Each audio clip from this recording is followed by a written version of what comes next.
नमस्कार, मैं हूं आरती और आप सभी का स्वागत है पहाड़ी खबर उत्तराखंड के YouTube चैनल पर। और जैसा कि आप सभी को पता होगा कि अभी विधानसभा चुनाव 2022 का समय चल रहा है, जिसको लेकर जो है आचार संहिता लागू हुई और आचार संहिता में धारा 144 जो है वो लागू हो चुकी है, जिसका अगर कोई हनन करता है तो धारा 178 के तहत उसके ऊपर जो है मुकदमा भी दर्ज किया जा रहा है। वहीं हम आपको बता दें कि इस समय विधानसभा चुनाव 2022 को लेकर जिस तरह का गर्मा गर्मी का माहौल चल रहा है, जैसा माहौल हमको दिख रहा है इस समय, उसके चलते ही अभी 14 जो फरवरी है उस दिन आप सभी मतदान करने जाएंगे, अपने वोटर आईडी कार्ड को लेकर जाएंगे और मतदान करेंगे। वहीं मैं आपको बता दूं कि मतदान होने के बाद जो परिणाम होंगे, जो रिजल्ट आएगा, वह भी 10 मार्च को घोषित हो जाएगा। तब हमें पता लग जाएगा कि उत्तराखंड में कौन प्रत्याशी है, किसकी होगी सरकार, कांग्रेस, बीजेपी, आप पार्टी किसकी होगी, वह सब हमें फाइनल हो जाएगा। तो इसी बात को हमारी जो टीम है उसके संवाददाता बालाजी पिंडारी के साथ हमारी सहयोगी सृष्टि झा जो है हरिद्वार से हमारे ही चैनल को देख रहे हैं, उन्होंने वहां पर मौजूद जितने भी बीजेपी के कार्यकर्ता हैं, चाहे हम बात करें बीजेपी के कार्यकर्ता की या आप पार्टी की, उन सभी से बातचीत करी। वहीं यूथ से भी बातचीत करने का काम किया, जाना कि अभी जो समाज है उनको क्या क्या दिक्कतें झेलनी पड़ रही हैं, क्या क्या प्रॉब्लम्स हो रही हैं, वो सारी चीजें उन्होंने बातचीत करी।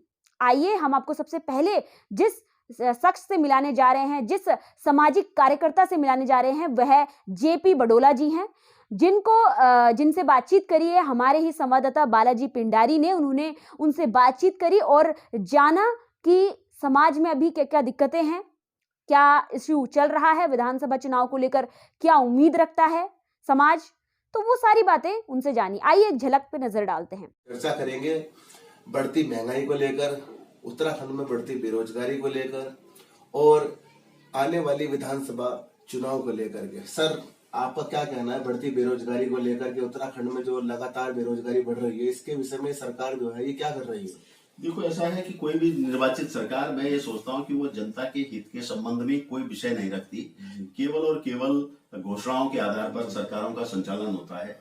उत्तराखंड में रही रोजगार की स्थिति तो बहुत ही दयनीय है। यहाँ पर पहले से पलायन होता जा रहा है और उत्तराखंड में हिमालय राज्य होने के कारण यहाँ पर कोई सुविधाएं पूर्ववर्ती सरकारों के द्वारा भी नहीं थी, पूर्व राज्य में जो हम थे तब भी नहीं थी, जिससे बहुत बड़ा एक जन आंदोलन चला और सादत के बल पे पृथक राज्य का प्राप्ति भी 20 वर्ष हो गए। इन 20 वर्षों में हमने उत्तराखंड को कुछ नहीं दिया, न तो हेल्थ सिस्टम डेवलप कर पाए, न हमने एजुकेशन सिस्टम डेवलप कर पाए। और वही 20 सालों में हमने जो प्राइमरी स्कूल थे, लगभग जो है 1200 प्राइमरी स्कूलों को हम बंद करने में यहाँ की सरकारें सफल रही हैं। और 20 वर्षों में 10 मुख्यमंत्रियों ने यहाँ पर कार्यभार सफल मतलब ग्रहण किया। और सीधे शब्दों में कहा जाए कि इस राज्य में लोकतंत्र तो नहीं है, यहाँ पर ठेकेदारी प्रथा पर मुख्यमंत्रियों का चयन होता है, जो 2-2, 2.5 साल या 2-2 महीने का कार्यकाल उनको दिया जाता है। उन्होंने कितना लूटना है उनको हाईकमान, जो केंद्र की पार्टियां हैं, वो उनको निर्देशित करती हैं। तो जैसा आपने अभी वीडियो में देखा कि किस तरह से सामाजिक कार्यकर्ता जेपी बडोला ने अपने विचार पहाड़ी खबर उत्तराखंड टीवी के साथ साझा किए, वहीं जब हमारी ही सहयोगी सृष्टि जहां जब आम आदमी पार्टी की कार्यकर्ता हेमा भंडारी से मिली, तो उन्होंने जब बताया कि वह नई नई स्कीमें लेकर आ रहे हैं, बहुत सी बातें उनके साथ हुई, युवा जो है वो नशों का शिकार हो रहा है, नशे को लेकर उनसे बातचीत हुई है। आइए आप खुद देखिए इस वीडियो में उन्होंने क्या कुछ कहा है। नशे का कारोबार मिलाया है, घर घर में युवाओं को नशा दिया गया है और इसी से यहाँ पर जो है बहुत ज्यादा परिवार पीड़ित हैं कि उनके युवाओं को जो है नशे की लत में धकेला गया है। यहाँ पर चरस जैसा नशा घर घर में है और सबको पता है कि उसके ऊपर किसका संरक्षण है। मैम, जैसा कि आपने कहा कि अभी युवाओं को देखते हुए, नशा सबको देखते हुए बहुत सारे काम मतलब एक तरीके से आम आदमी पार्टी ने सोच रखे हैं करने के लिए। और मैम, अभी का जो टाइम है वो युवाओं का टाइम है। तो मैम, युवाओं को लेकर आम आदमी पार्टी किस तरीके से योजना लेके आ रही है उनकी सुविधा के लिए देखते हुए, और उनको कैसे प्रगति मिले, इसके बारे में आप क्या कहना चाहेंगे? देखिए, युवाओं के लिए निकाला है कि युवाओं के लिए रोजगार, तो हर घर में युवाओं को रोजगार जब तक नहीं होगा तब तक वो इसी तरह के काम करते रहेंगे, तो रोजगार देना बहुत जरूरी है। ऐसा आपने अभी वीडियो में देखा किस तरह से आम आदमी पार्टी अपनी बातों को जनता के सामने रख रही है। वहीं उन्होंने यह सारी बातचीत पहाड़ी खबर उत्तराखंड टीवी के साथ साझा करी। बहुत बहुत धन्यवाद मैम, आप जो है अपने विचार हमारी टीवी के साथ, आपने पहाड़ी खबर उत्तराखंड टीवी के साथ साझा किए। वहीं अब हम आपको मिलाने जा रहे हैं बीजेपी पार्षद हरिद्वार से, जिनका नाम है लखन लाल चौहान। उन्होंने जब बातचीत करी हमारे पहाड़ी खबर उत्तराखंड टीवी से, तो उनसे पूछा गया कि उनकी सरकार, जो बीजेपी सरकार है, उन्होंने अभी तक जनता को कितना कुछ संतुष्ट करने का काम किया है, क्या कुछ दिया है। तो आइए सुनिए उन्होंने क्या कहा। भरार करके लोगों के घर को आगे सड़कें बनी है, बिजली के खंभे लगे, पानी कम से कम 1 किलोमीटर की दूरी से लेकर के आते थे। आज उनके घरों में पानी बढ़िया आ रहा है, और केवल आता कैसे, सिस्टम में एक दिन नहीं आएगा, एक दिन छोड़ के आता है। लेकिन बिजली वाली बात पे चूंकि मुझे शंका थी, तो मैंने बिजली की शंका को दूर करने बिल मांग लिया। बिल मांगा तो वो 373 यूनिट का बिल था, उसमें 834 रुपए की छूट थी। तो इसका मतलब सीधा सीधा है ना कि उन्होंने 200 और 200 से नीचे के जितने बिल थे वो सुने थे। लेकिन एक चीज उनकी मुझे बहुत अच्छी लगी, यहां हमसे ये सरचार्ज लेते हैं, आपका एक बिल ना है तो अगले महीने आपको 1.5-2% का उस पर जुड़ जाएगा। फिर जुड़ते जुड़ते जुड़ते आज आप देख लो, किसी पे 50,000 उतना, कईयों के साथ तो स्थिति है कि उनके बिल उतने नहीं है जितना उन पर सरचार्ज जुड़ा हुआ है। लेकिन दिल्ली के अंदर सरचार्ज नहीं है। मैंने जो बिल में देखा, उनके बिलों का एक सिस्टम था कि बिल आता है, जो 1 महीने में बिल आता है, पहला बिल आया उसके ऊपर ग्रीन पट्टी होगी, आपने पेमेंट नहीं किया तो नेक्स्ट मंथ जो बिल आएगा उसमें प्लस वो होके आएगा, उसके ऊपर येलो पट्टी हो जाएगी, पीली पट्टी हो जाएगी। वो आपको एक संकेत है कि अपना बिल जमा करा दो। और आपने वो भी नहीं जमा कराया तो तीसरा बिल जब आप पे आएगा तो रेड पट्टी हो जाएगी, मतलब आप खतरे में हैं। और रेड पट्टी में जो उसकी विच्छेदन तिथि लिखी होगी, डिस्कनेक्शन की डेट, उस दिन वो आपके आके कनेक्शन काट जाएंगे। फिर आप पूरा बिल पेमेंट करें, 10 दिन चक्कर काटें, तो इससे कम से कम विभाग का पैसा नहीं रुक रहा। सुने कि कांग्रेस ने क्या कहा है। कांग्रेस के कार्यकर्ता अनुज जी से जब हमने बातचीत करी, तो उन्होंने क्या कुछ कहा कि विधानसभा चुनाव को लेकर क्या कुछ तैयारियां हैं, जनता के लिए वो क्या कुछ करना चाहते हैं, आप खुद इस वीडियो में सुने। चुनावी मुद्दे पर 2022 में कांग्रेस की क्या तैयारी है और क्या कार्यकाल रहा है भारतीय जनता पार्टी का। सबसे पहले तो मैं पहाड़ी खबर न्यूज को बधाई देना चाहता हूं कि वह बहुत ईमानदारी के साथ जनता के बीच सभी के विचारों को ले जाने का कार्य कर रहा है। इसलिए मैं आपको और आपके चैनल को बहुत बधाई देता हूं। देखिए, 2022 का चुनाव जो है, आपको बताना चाहता हूँ कि कांग्रेस पार्टी 60+ सीटों के साथ पूर्ण बहुमत के साथ उत्तराखंड में आ रही है।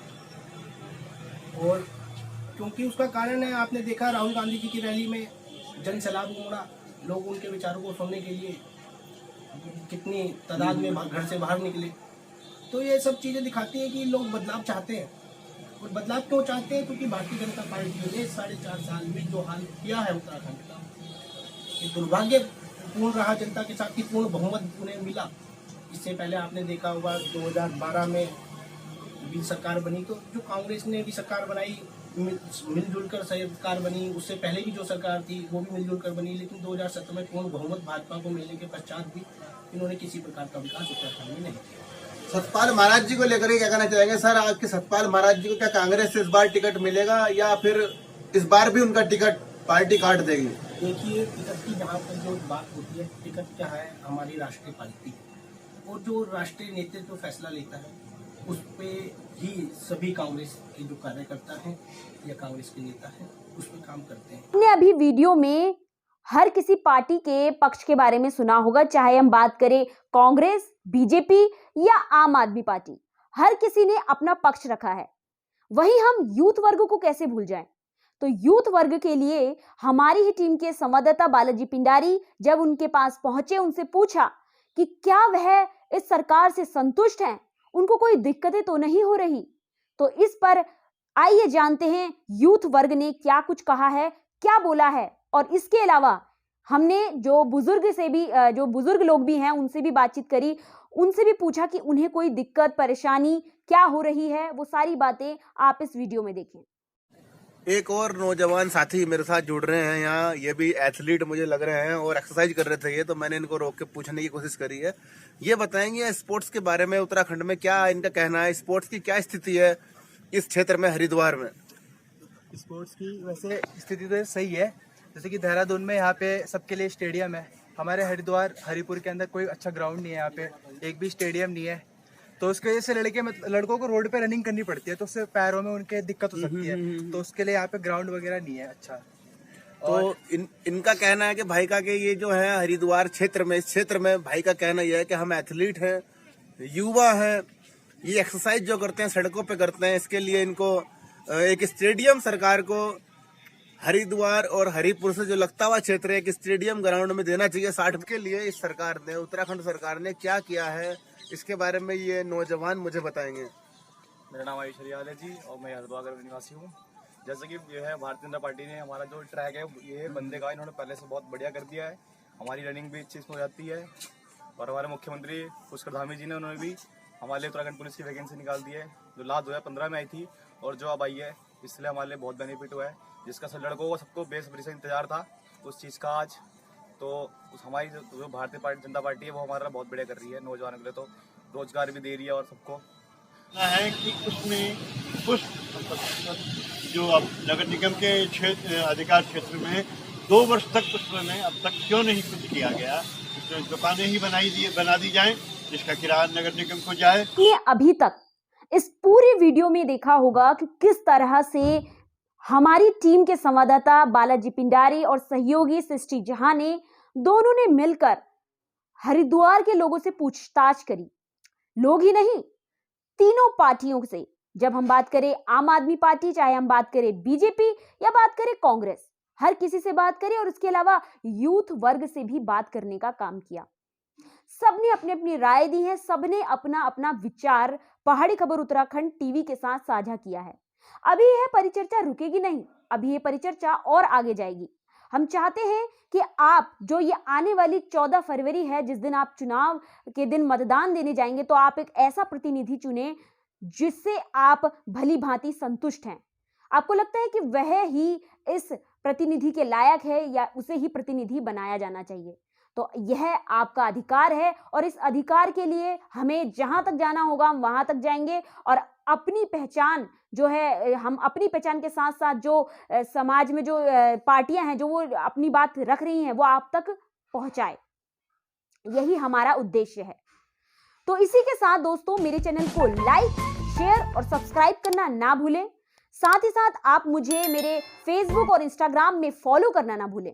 लिंक मैं आपको डिस्क्रिप्शन पर दे दिया करूंगी, डिस्क्रिप्शन पर जाके आप मुझे फॉलो कर लीजिए। इसके अलावा मुझे जो यहाँ पर आपको बेल आइकन दिखाई दे रहा होगा उसे भी प्रेस करना ना भूलें। ऐसी ही वीडियो मैं आपके साथ साझा करती रहूंगी, मेरे साथ बने रहिएगा। धन्यवाद दोस्तों।